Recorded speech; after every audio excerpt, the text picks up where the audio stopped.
وتقبلا. السلام عليكم ورحمة الله وبركاته.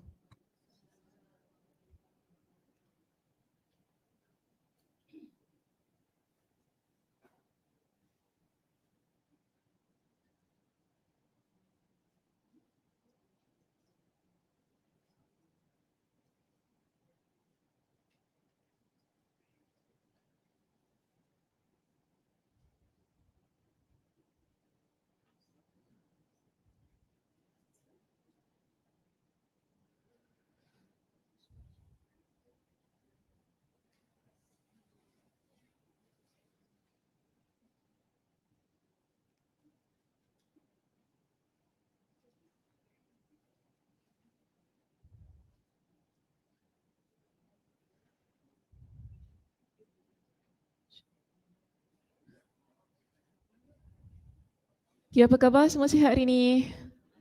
Alhamdulillah. Sihat. Tak sihat aku tak datang. Oh, tak sihat tak duduk depan sini. Betul tak? Sihat, Alhamdulillah.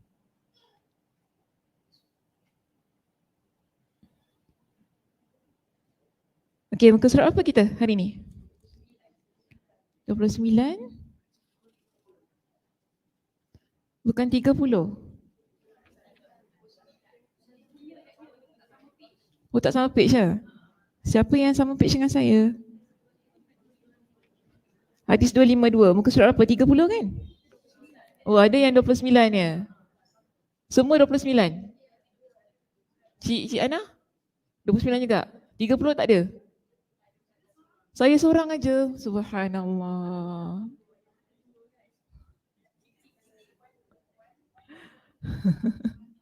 Subhanallah. Saya seorangnya muka surat 30, sianya. Oh ya. Maaf, Ustazah beli. Ni Ustazah beli masa dekat ni. Dekat book fair di Jakarta tahun lepas. Saya pergi direct lah dekat kedai dia. Beli. Okey, baik. Maknanya hari ni kita nak sambung perbincangan bab kita yang ketiga. Betul tak? Okey. Minggu lepas kita bincang hadis nombor 251.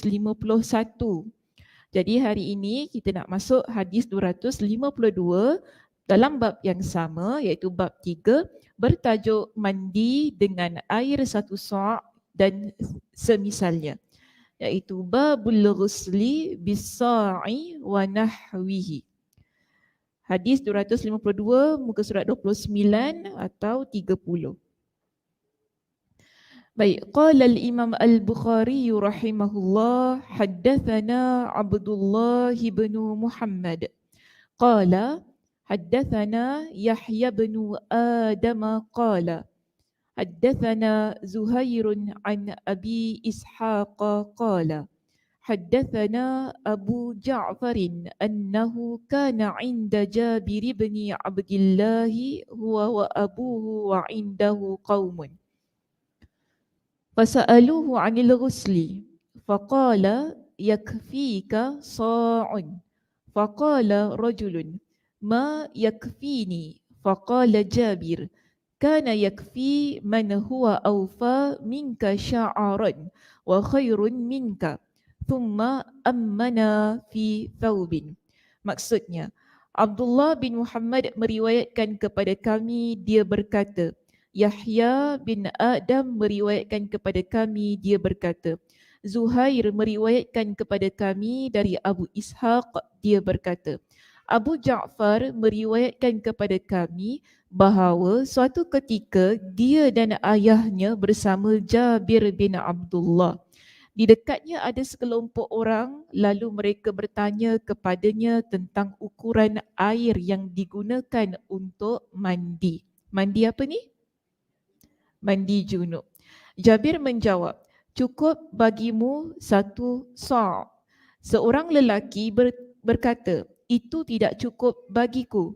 Jabir berkata, sungguh air sebanyak itu sudah cukup bagi orang yang lebih hebat rambutnya daripada rambutmu dan lebih baik daripada dirimu. Kemudian dia, iaitu Jabir, mengimami kami dengan mengenakan satu helai pakaian. Okey, syarah hadis. Perkataan Haddathana Abdullah bin Muhammad. Abdullah bin Muhammad menukilkan kepada kami, dia adalah Abdullah bin Muhammad Al-Ju'fi. Seterusnya perkataan Haddathana Yahya bin Adam. Yahya bin Adam meriwayatkan kepada kami, Abu Ali Al-Jayyani berkata, nama Yahya bin Adam tercantum dalam seluruh riwayat naskhah Sahih Al-Bukhari kecuali riwayat Abu Dhar dari Al-Hamawi, kerana dalam riwayatnya tidak tercantum Yahya bin Adam. Jelas itu sebuah kekeliruan. Mengingat sanad hadis di atas tidak akan bersambung tanpa kehadiran Yahya bin Adam. Okey, jadi Yahya bin Adam di sini dalam seluruh riwayat Imam Al-Bukhari ada nama dia. Okey. Jadi dalam riwayatnya ini kecuali dalam riwayat Abu Zar dari Al-Hamawi. Dan dikata di situ dalam riwayat Abu Zar dari Al-Hamawi tak ada nama Yahya bin Adam. So kalau kita jumpa riwayat yang menunjukkan bahawa tak ada nama Yahya bin Adam, dikata itu adalah kekeliruan. Kerana dalam sanad ini dia mesti ada nama Yahya bin Adam. Baru sanadnya jadi lengkap. Okey. Baik, seterusnya. Perkataan sini kita ada nama Zuhair. Zuhair siapa? Dia kata di situ Zuhair bin Muawiyah. Adapun Abu Ishaq di sini adalah Abu Ishaq As-Sabi'i. Sementara Abu Ja'far adalah Muhammad bin Ali bin Al-Husain bin Ali bin Abu Talib yang terkenal dengan sebutan Al-Baqir. Kita ada satu lagi perkataannya, iaitu huwa wa abuhu. Dia dan ayahnya. Siapa dan siapa ni? Jabir, okay, lihat pada muka surat 29 di situ dalam bahasa Arab. Jabir bin Abdullah huwa wa abuhu. Jabir dan Abdullah, dia dan ayahnya. Maknanya ayah kepada Jabir. Betul tak?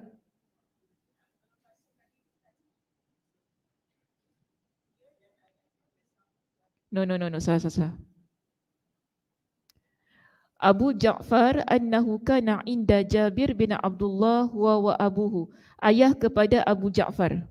Okey? Ayah kepada Abu Ja'far. Okey.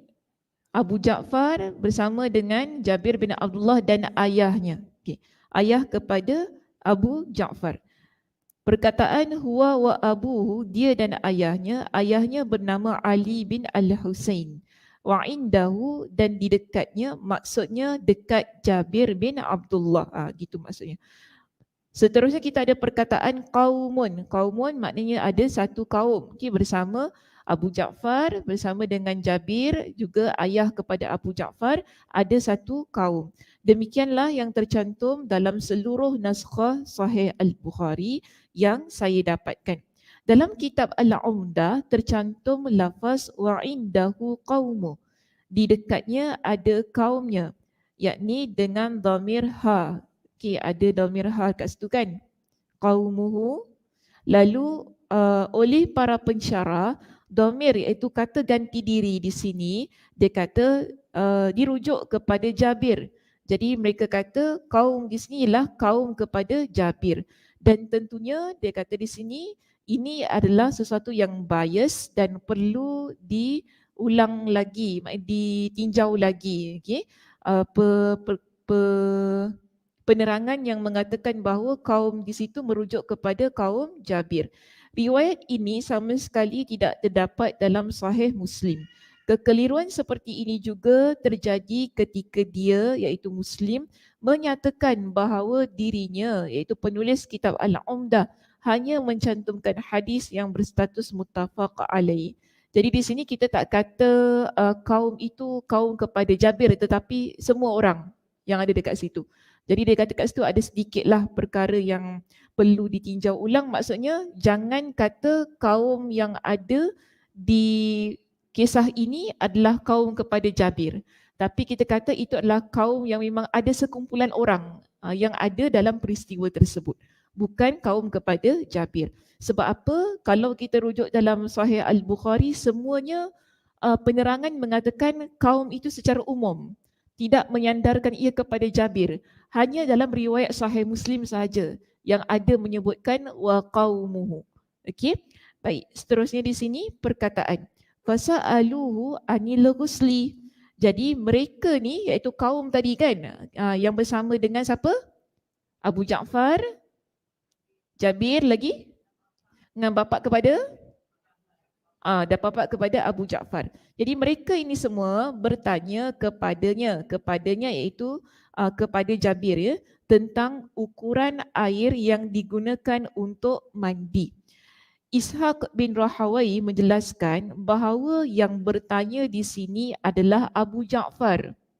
Jadi yang tanya soalan tu kan, fasa'aluhu anil ghusli, maka mereka bertanyanya tentang mandi, iaitu mandi junub. Namun yang ditanya ialah sebenarnya tentang ukuran air. Berapa banyak air yang kita nak gunakan ketika kita nak mandi junub itu. Jadi di sini dia kata Abu Ja'far yang tanya soalan ini. Yang mana dia kata dia meriwayatkan dari jalur Ja'far bin Muhammad dari ayahnya.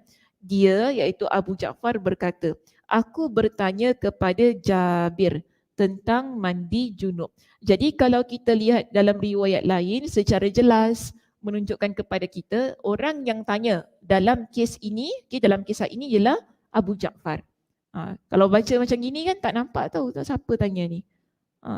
Bapak dia tanya ke, kaum dia yang tanya ke, mana satu tanya. Bila kita rujuk dalam riwayat lain, jelas. Yang tanya di situ ialah Abu Ja'far sendiri. Baik, dikata sini mengenai hal ini, Imam An-Nasai dalam riwayatnya menjelaskan penyebab munculnya pertanyaan tersebut. Jadi kalau kita buka dalam kitab Imam An-Nasai, kitab Sunan An-Nasai, kita akan dapati bahawa di situ ada sebab, iaitu punca kenapa soalan ini diajukan kepada Jabir. Jadi dia kata di sini, ia meriwayatkan melalui jalur Abul Ahwas dari Abu Ishaq, dari Abu Ja'far. Dia berkata, kami berdebat tentang cara mandi junub di hadapan Jabir. Pada saat itu Abu Ja'far lah yang mengajukan pertanyaan. Jadi maknanya ramai-ramai kan dekat situ, masing-masing semua tengah cakap pasal mandi junub. Semua kata, mandi junub gini berapa air nak guna semua tengah kecoh-kecoh lah kan. Jadi akhirnya bila tidak ada kita kata putus dalam perdebatan tersebut, mereka pun mengajukan soalan ini kepada kepada Jabir. Jadi Abu Ja'far yang bertanya kepada Jabir itu tadi tentang berapa banyak air yang perlu digunakan ketika kita nak mandi junub. Itulah nanti yang dijawab oleh Jabir. Okay? Baik, namun dalam riwayat Imam An-Nasai ini menyebutkan bahawa pertanyaan itu diajukan oleh semua yang hadir. Tapi kalau kita baca dalam riwayat Imam An-Nasai, bukan Abu Ja'far seorang yang tanya. Mana ramai-ramai tanya gitu kan. Apa banyak gitu kan. Ramai-ramai tanya gitu kan. Semua orang bersuara dalam kes ini. Ini pendapatlah dalam riwayat Imam An-Nasai. Jadi kata padahal hanya Abu Ja'far sendiri yang bertanya. Tapi kalau kita rujuk dalam riwayat lain, kita dapat pastikan yang tanya soalan itu sebenarnya adalah Abu Ja'far, bukan ramai-ramai yang tanya kepada Jabir. Baik, dia kata dengan begitu yang ia ungkapkan tadi bersifat majazi, cuma nak tunjukkanlah begitu saja. Kerana pada dasarnya mereka sama-sama bermaksud menanyakan hal itu. Oleh kerana itu pula, ketika menjawabnya, okey baik. Tadi kan kita dapat ada satu riwayat Imam An-Nasai. Dalam riwayat Imam An-Nasai tunjukkan kepada kita ada ramai orang yang tanya dengan Jabir. Bila kita baca riwayat sekarang ini kan, ni kitab apa ni? Riwayat siapa? Imam Al-Bukhari. Okey, dalam riwayat ini, riwayat Imam Al-Bukhari. Tadi baca riwayat Imam An-Nasai. Riwayat Imam An-Nasai kata ramai-ramai tanya kepada Jabir. Riwayat Imam Al-Bukhari kita dapati bahawa cara Jabir jawab itu kan dia hanya tujukan kepada satu orang sahaja. Sebab tu dia kata di sini, oleh kerana itu pula ketika Jabir dia jawab soalan tersebut, okay, dia jawab dalam bentuk tunggal untuk satu orang sebab yang tanya satu orang. Kan? Jadi dia berkata yakfika, ka cukup untuk kamu. Maknanya satu orang sahaja. Sesungguhnya cukup bagimu, iaitu dengan memfathahkan huruf awalnya, iaitu huruf ya yang pertama, yakfika. Pembahasan lebih lanjut akan disebutkan dalam bab mendatang. Kalau ramai, dia jawab apa? Masya Allah, pandailah semua bahasa Arab kat sini. Okay. Yakfikum. Dia macam Assalamualaikum. Gitu kan. Sebab ramai orang. Jadi kita nampak cara Jabir tu jawab tadi kan. Soalan daripada Abu Ja'far menunjukkan kepada kita memang satu orang yang tanya. Walaupun dekat depan ada ramai orang. Contohnya ramai-ramai tapi Cik Zai je yang tanya saya. So bila saya jawab, biasanya saya akan tumpu pada Cik Zai kan? Dia gitu. Jadi jawapan kita, oh kalau gitu Cik Zai kena buat gini, buat gini, buat gini. Kita jawab untuk Cik Zai lah sebab dia tanya secara saya dengan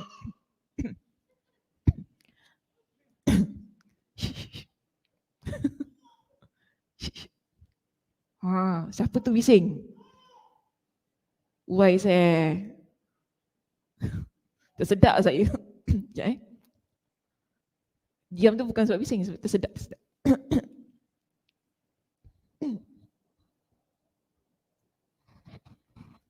Siapa sebut dia? Betul ke Cik Ana orang kata? Kita kata sedap ada orang sebut? Tak betul. Tak adalah, khurafat Oh air Leo tersedar. Salah channel. Air Leo salah channel ya. Macam gitu pula. Boleh lah. Okay, mana-mana. Tadi saya cakap pasal apa? Okay. Bila kita jawab soalan tadi kan, yakfika tu kita dapati senang. Dekat situ bermakna Jabir di sini dia jawab untuk Abu Ja'far. Bila dia menggunakan perkataan yakfika. Jadi kalau ramai, yang tanya-tanya ramai-ramai itu kan pasti di sini Jabir akan kata yakfikum. Untuk tunjukkan kepada kita, kata ganti diri itu ialah kepada ramai orang. Okey, baik seterusnya. Perkataan faqala rajulun. Seorang lelaki bertanya. Al-Ismaili menambahkan faqala rajulun minhum. Maknanya dalam riwayat lain ada menunjukkan kepada kita faqala rajulun minhum, dari mereka, iaitu dari kaum tersebut. Ini menguatkan apa yang tercantum dalam riwayat kami kerana yang berkata tersebut adalah Al-Hasan bin Muhammad bin Ali bin Abu Talib yang ayahnya dikenal dengan sebutan Ibnul Hanafiyah sebagaimana ditegaskan oleh penulis kitab Al-Umdah. Namun dia bukanlah berasal dari kabilah Jabir. Sebabnya adalah kerana dia berasal dari Bani Hashim sedangkan Jabir berasal dari kabilah Ansar. Baik, sekarang ini tadi kan yang tanya kepada Jabir siapa? Abu Ja'far. Apa soalan dia? Berapa banyak air yang digunakan untuk mandi junub? Jabir jawab apa? Yakfika sa'un. Satu sa' berapa?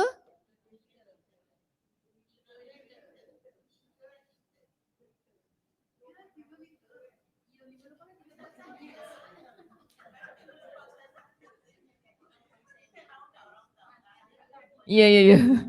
Kenapa?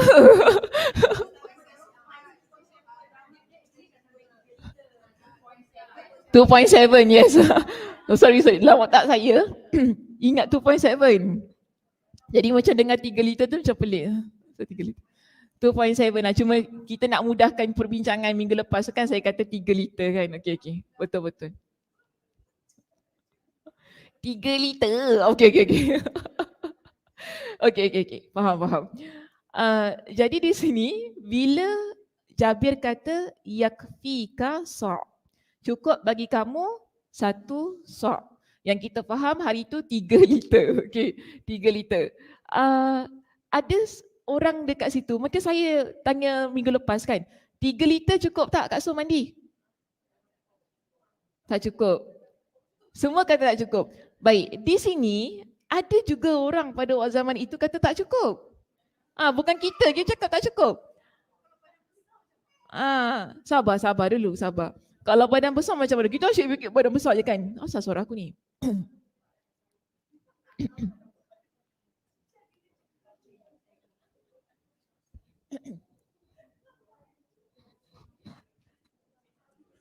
Dia macam kering aircon kena kat saya.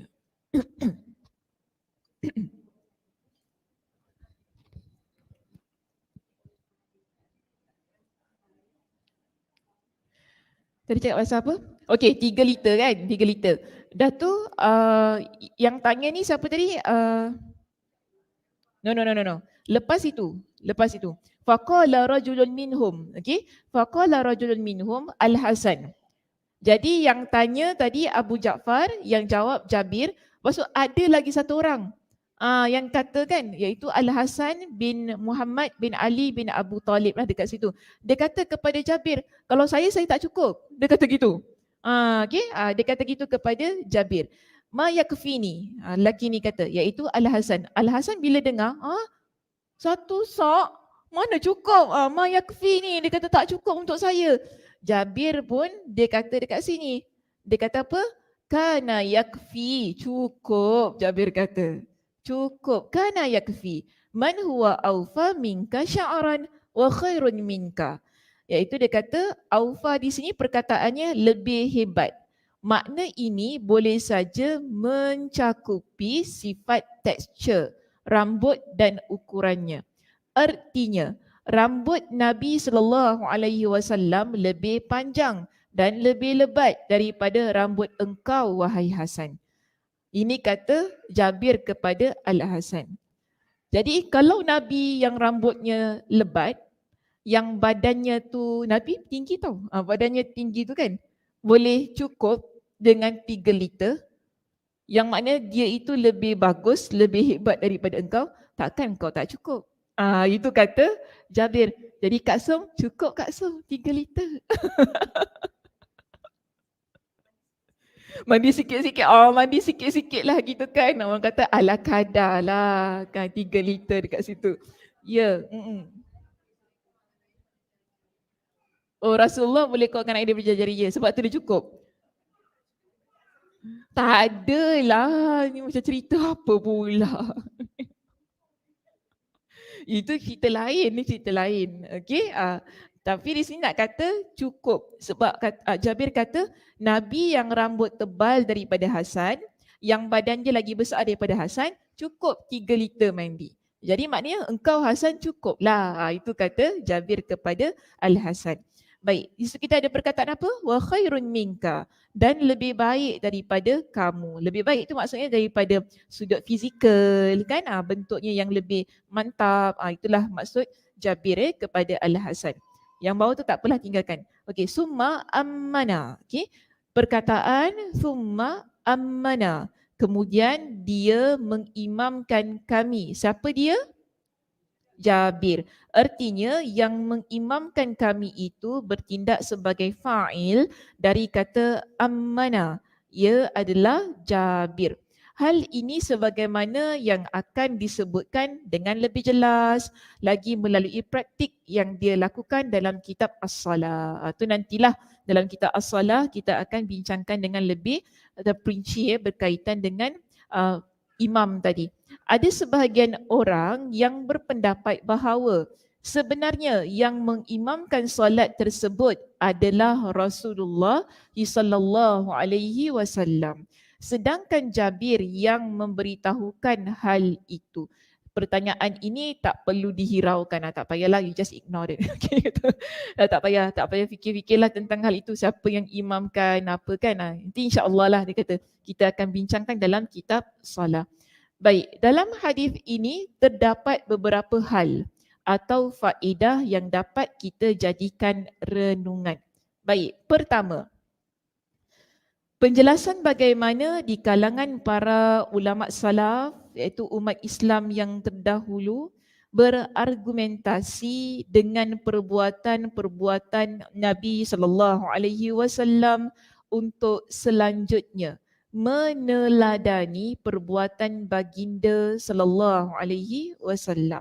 Jadi kita nampak bagaimana di kalangan para sahabat waktu itu mereka sangat serius membincangkan tentang apa-apa yang dibuat oleh Nabi sallallahu alaihi wasallam.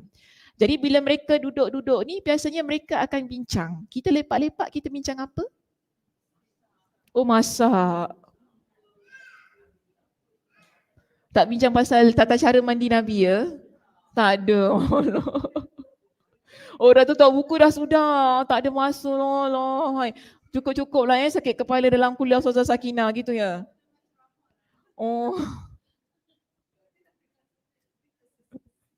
Kita tak nak dengar-dengar ceramah lagi kalau lepak-lepak. Tapi kita nampak di sini, di kalangan para sahabat, mereka ni kalau lepak-lepak, mereka bincang tentang sunnah Nabi.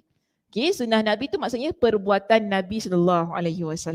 So kita nampak di situ betapa mereka ini sangat serius. Tapi bincang-bincang tu maknanya bukan kita kata bincang-bincang sesaja. Yang bincangkan ialah nak tahu mana satu cara yang betul yang dibuat oleh Nabi SAW.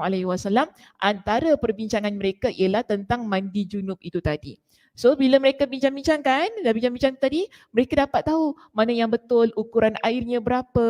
Sebab itu bila ada kemusykilan, mereka terus bertanya dengan sahabat Nabi SAW yang lebih arif. Siapa di situ yang lebih arif? Jabir. Okay? Jadi mereka tanya kepada Jabir lah sebab mereka tahu Jabir ni dekat dengan Nabi. Kita tanya kepada Jabir radhiyallahu anhu.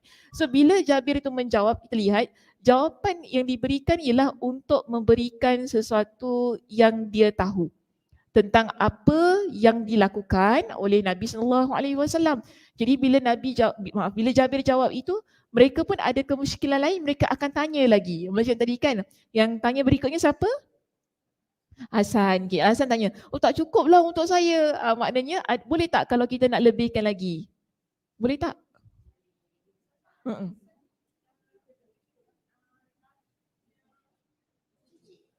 Cicit kat situ. Jadi?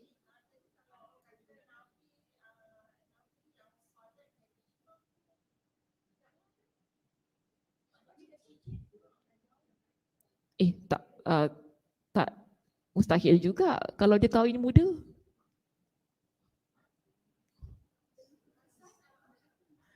Hasan ada masa Nabi hidup kan? Okey. Sekarang ni bukan Hasan tau, sekarang ni Muhammad bin Ali. Muhammad cucu Nabi, Al-Hasan cicit Nabi. Jadi isunya macam tak jumpa Nabi.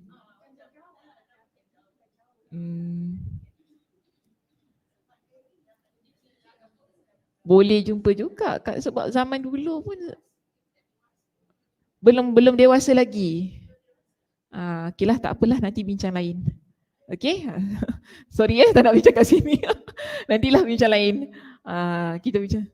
Cuma terfikir saya, tak apa, tak salah, terfikir. Okey je. Boleh saya, tak apa, nanti bincang tempat lain. Sebab saya tengah fokus, saya cakap apa tadi?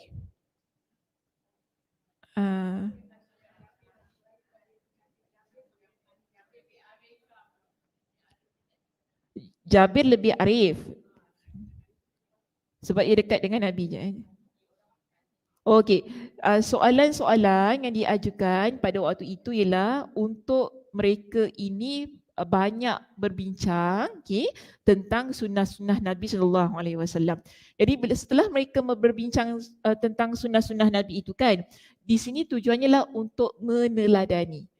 Untuk mereka mempraktikkan apa yang telah mereka bincangkan dan setelah mereka mendapat jawapan yang pasti tentang apa yang telah dipertanyakan kepada para sahabat itu tadi. Okey, itu poin kita yang pertama yang boleh kita pelajari daripada hadis 252. Seterusnya, poin kita yang kedua, keterangan tentang bolehnya memberikan bantahan tegas terhadap orang-orang yang suka mendebat tanpa ilmu. Dengan catatan bantahan tersebut dikemukakan untuk menjelaskan kebenaran dan memberikan peringatan kepada para pendengar, iaitu masyarakat supaya tidak melakukan hal yang sama. Jadi di situ tadi ada argument, betul tak? Tentang air, tentang ukuran air. Jadi bila seseorang yang dia lebih berilmu dalam kumpulan perbincangan itu kan, dia boleh untuk menolak pendapat yang bagi dia salah menurut kepada ilmu dia lah, agar orang lain tidak beramal dengan amalan yang salah. Sekarang di sini Jabir, dia tahu kan tadi berapa sa' tadi yang digunakan untuk mandi junub. Berapa sa' tadi? 1 sa'. So bila Jabir ini dia berada dalam perbincangan tersebut bersama dengan mereka-mereka lah di kalangan sahabat itu semua kan, bila ada soalan yang diajukan kepada dia untuk pertanyaan yang lebih, kita kata di sini lebih pasti tentang jumlah air itu, dia terus jawab. Dia memberikan pencerahan kepada orang ramai. Sebab ya, walaupun kita kata yang tanya 1 orang, tetapi yang ada di kawasan itu ataupun tempat itu ramai. Sebab tadi kita ada perkataan kaum. Kaum tu kita kata lebih daripada 3 orang. Kan? Bila ada lebih daripada 3 orang, kita faham maknanya di situ ada ramai yang mendengar perbincangan tersebut. Jadi, kita dapat di sini ya, kalau kita nak apply dalam kehidupan kita, bila kita duduk-duduk, kita bincang-bincang, mungkin kita dapati ada pendapat yang perlu diperbetulkan daripada teman kita lah, maka di situ tak salah untuk kita bantah pendapat dia. Namun dengan cara yang baik, dengan cara yang baik. Jangan dengan cara merendahkan. Itulah kau tak belajar. Jangan guna ayat macam itu. Belajar tau, lain kali belajar dengan Saudara Sakinah. Itulah rugi tak belajar dengan dia kan, tak tahu, lepas tu cakap pun mepek-mepek. kita janganlah ya. Bila mungkin kawan kita ada benda-benda yang salah dia cakap kan, yang setahu aku belajar gini-gini ya, gitu-gitu kan. Dalam hati kita lah kan, setahu aku belajar dengan gini-gini, mepek gini. Itu kan dalam hati kita. So bila kita nak betulkan, kita janganlah guna sebagaimana guna kata-kata sebagaimana dalam hati kita. Dalam hati kita kata dia merepek kan. Tapi bila kita keluarkan tu, kau janganlah cakap dia merepek. Tapi rasanya dia macam gini tau. Sebab saya belajar gini-gini. Kita gunalah ayat-ayat yang begitu. Mudah-mudahan kawan kita dapat terima. Kan mudah-mudahan kita dapat terima. So kita guna ayat yang betul. So dia kata sini boleh kita bantah supaya pendengar. Sebab apa kita gini tau. Kita nak betulkan pendapat dia kerana apa? Dia cakap depan ramai orang. So ramai orang dengar kata-kata dia yang salah. Jadi kalau kita biarkan, kemungkinan besar semua orang yang duduk kat situ akan pegang dengan kata-kata dia. Kita tak nak macam itu. Sebab tu kita berikan pencerahan yang lebih. Dia sama macam gini tau. Kita nampak kalau kita bincang-bincang, contoh kita lihat gini. Saya rasa, saya tak tahulah perasan ke tak. Kalau saya forum dengan asatizah lain kan, kalau saya rasa ada pendapat dia yang tak berapa tepat, saya selalu kata gini, minta maaf saya tambah sedikit. Saya selalu kata gitu. Ataupun saya nak berikan pencerahan sedikit gitu. Saya tak kata dia salah, saya tak kata gitu. Dia kena ada adab lah kan, bila kita nak betulkan pendapat teman kita sepentas. Kan sama juga dalam apa jua keadaan, kita dalam meeting ke apa kan, mungkin ada benda-benda yang kita rasa macam perlu diberikan penilaian, perlu diberikan penambahan daripada sudut pendapat agar pendapatnya lebih kuat contohnya. Ataupun memberikan lebih lagi pencerahan. Kita jangan terus kata, oh aku tak suka pendapat kau. Tak boleh kata gitu. Kalau kata gitu salah lah cara kita kan. Kita mesti ada adab.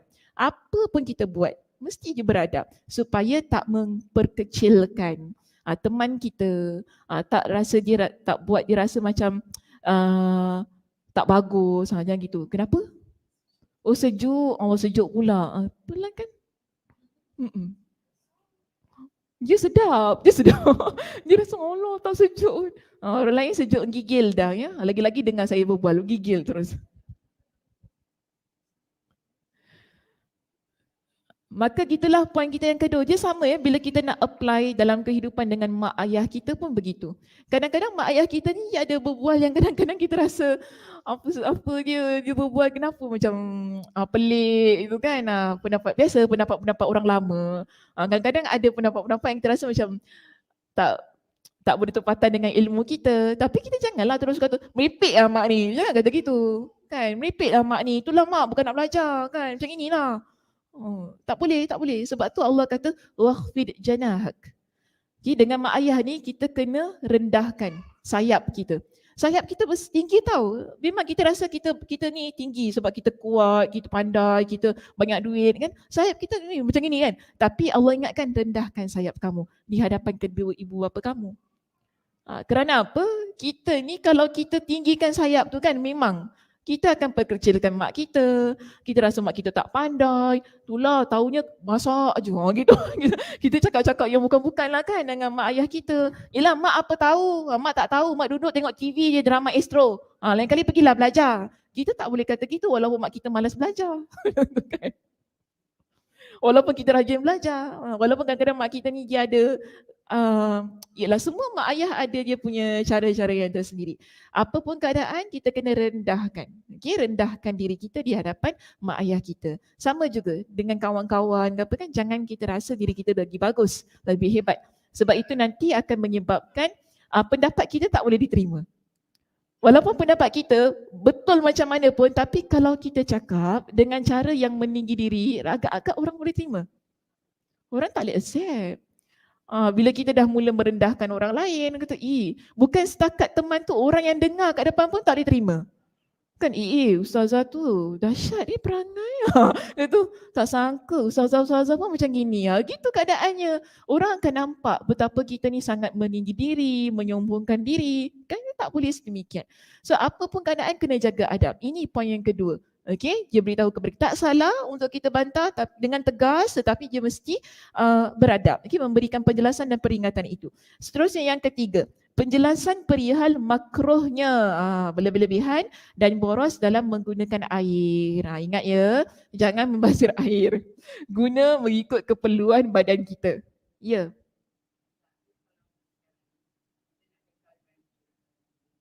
Kita nak kekalkan apa?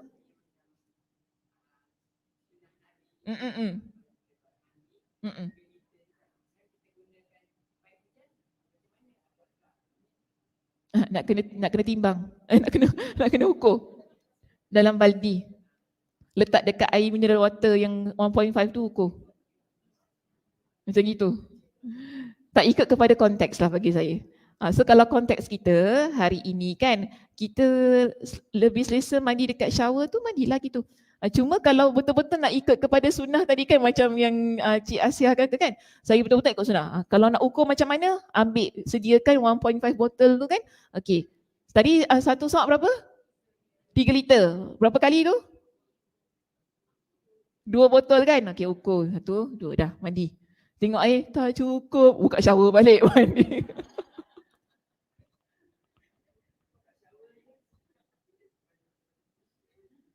Tak, kita dah ambil, dah ukur air tu kan, boleh tengok kat baldi, ni macam tak cukup, dia tak payahlah buka shower je mandi. Senang gitu kan, gitu. Saya rasa memang Kak Som tak boleh lah Kak Som. Okay, tak bersih. Ikut kepada ni lah. Ikut kepada adah kita. Okay, konteks kita, kebiasaan kita. Cuma di sini sunnahnya begitu. Bagi saya ya, keadaan-keadaan ini baiknya kita belajar ialah untuk satu situasi yang mana sangat diperlukan kepada kaedah ini.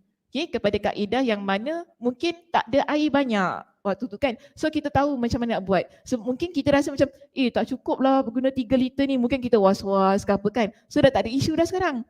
Bila nanti kemarau ke, tiba-tiba berlancong pergi Afrika tak ada air.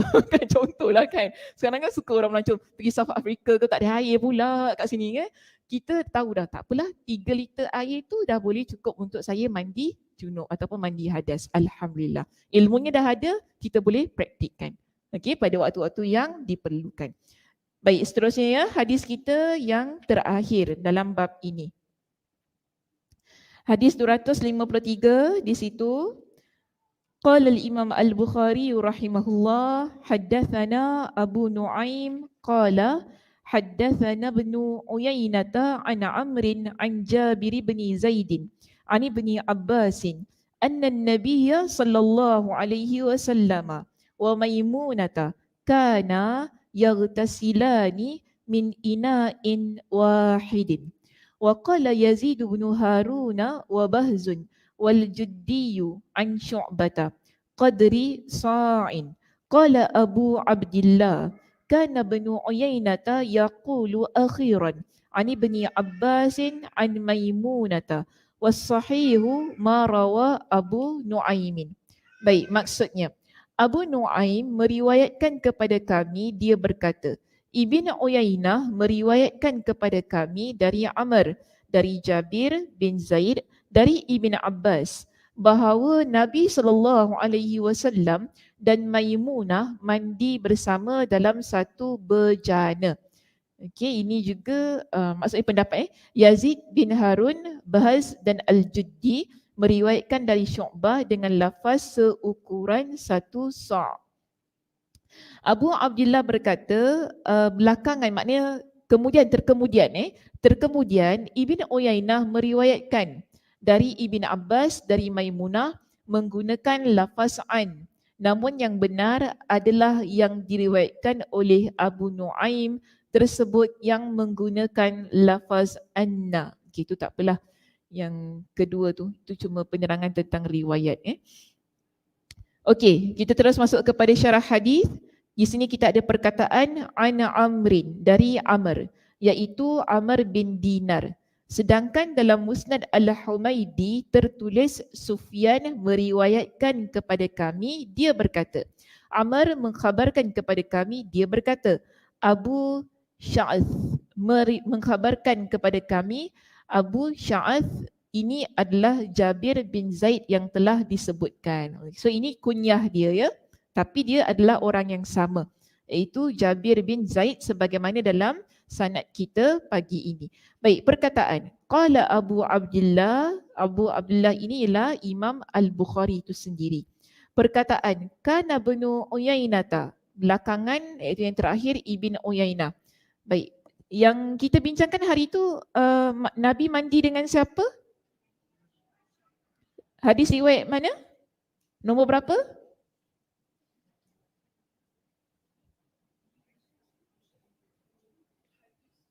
Hadis nombor berapa? 251? Bukan 250? 251 ke 250? Suami mandi bersama isteri. Okey, bab 2. Okey, bab 2. Dalam bab 2 sebut Aisyah mandi dengan Nabi. Okey, ni dalam bab 3 siapa mandi dengan siapa? Siapa mandi dengan siapa? Nabi mandi dengan Maimunah. Jadi kita ada dua contoh, ya, di situ tentang dua isteri Nabi yang mandi bersama dengan Nabi SAW. Okey, tak apa. Yang ini nak baca ke tak nak?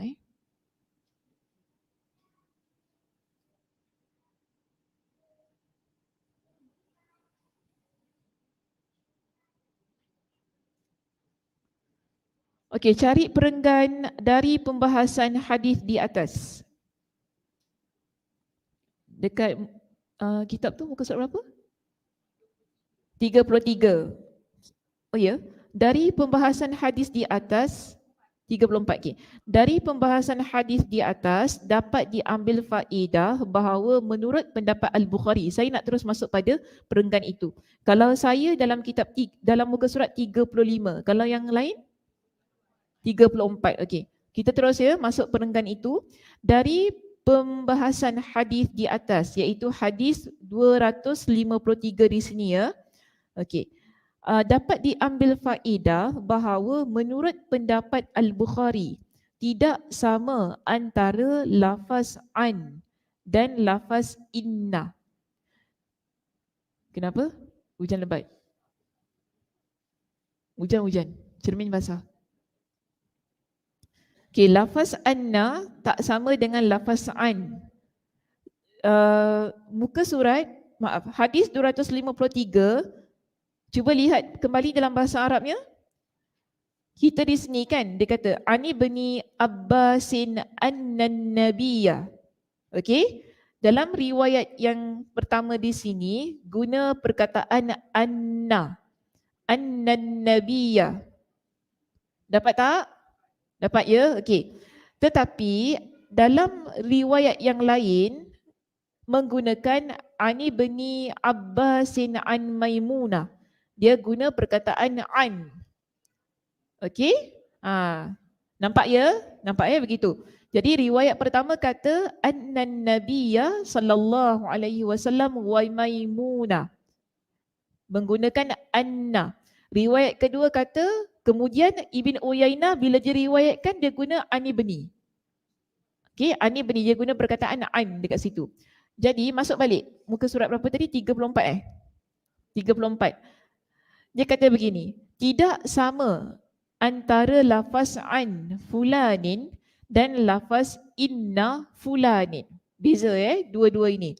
Walaupun kita nampak maksudnya sama, tetapi bila diriwayatkan dengan cara yang begitu, ia tidak menunjukkan persamaan. Namun dia kata terlalu panjang untuk disinggung masalah ini di sini, dan dia kata saya telah menganalisis permasalahan ini dalam kitab An-Nukat ala Ibn Salah. Jadi dia tak bawa perbincangan itu dalam kitab ini. Okay, Imam Ibn Hajar kata apa?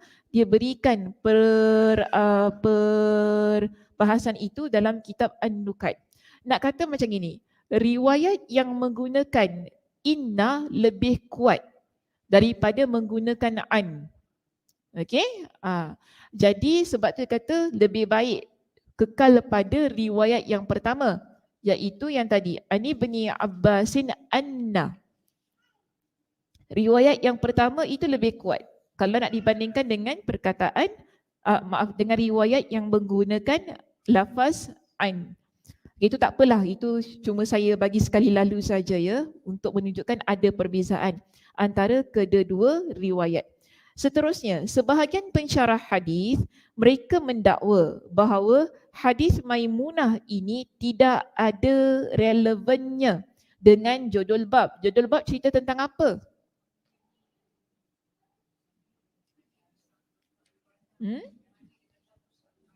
Mandi dengan satu sok air. Okey. Tadi sok berapa? 3 liter. Okay. Banyak kali tanya supaya tak lupa. 3 liter ingat. 3 liter. Ataupun 2.7 lah. 2.7 berapa hari tu saya bagi? 2.7 liter. 2.752 kan? 2.752 liter. Okay, 2.7 lah kita guna gitu. Dan dia kata di sini, kalau kita baca hadis tadi, seolah-olah tak ada sebut langsung pun tentang mandi dengan ukuran berapa kan. Dia cuma kata Maimunah mandi dengan Nabi SAW fi ina'in wahid. Dalam satu bejana. Ada sebut ukuran air? Tak ada.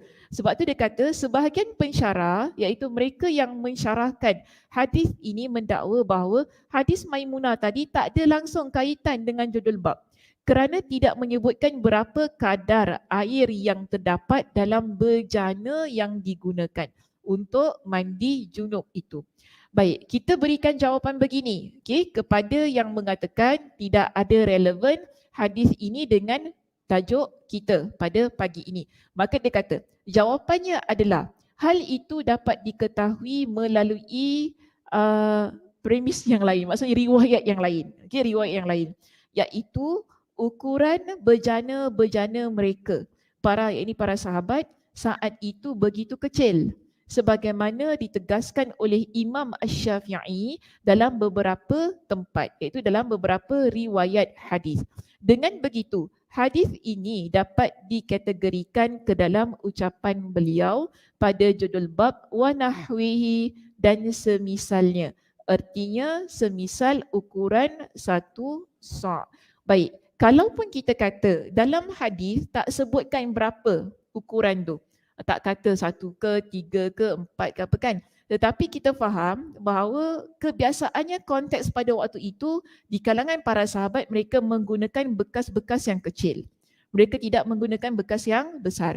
Jadi di sini sebab itu dalam kitab dia kata, dalam judul kitab tu kan dia bunyinya macam ni. Babul ghusli bisa'i wa nahwihi. Dan yang sewaktu dengannya. Maksud macam itulah. Dan yang sewaktu dengannya, yang semisalnya. Tak semestinya dengan satu sa' itu. Okay, tetapi mungkin yang sama dengan satu sa' tersebut. Maka di sini dikata yang sama dengan satu sa'. Walaupun dalam hadis menggunakan fi ina'in wahid. Atau boleh juga kita jawab dengan mengarahkan pengertian yang terdapat dalam lafaz yang masih bersifat mutlak, iaitu tidak menyebutkan ukuran bejana tersebut kepada makna lafaz bersifat muqayyad, menyebutkan ukuran bejana itu dalam hadis Aisyah. Baik, sekarang ini bila kita baca hadis riwayat Maimunah, hadisnya nampak mutlak. Sebab dia kata fi ina'in wahid, dalam satu bejana, tapi tak sebut dengan kadarnya berapa. So kita nampak gini, dalam riwayat Aisyah dia sebut secara jelas kan? Berapa dia kata? Rujuk balik. Dalam riwayat Maimunah, dalam riwayat Aisyah, dia kata berapa?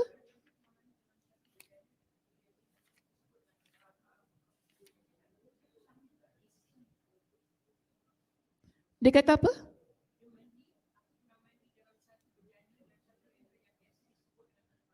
Al-Faraq berapa hari itu kita kata? Al-Faraq bekas mandi yang dinamakan dengan Al-Faraq yang isi air itu kan, dia ada volume tersendiri kan yang dah kita bincangkan. Berapa? Ya ke?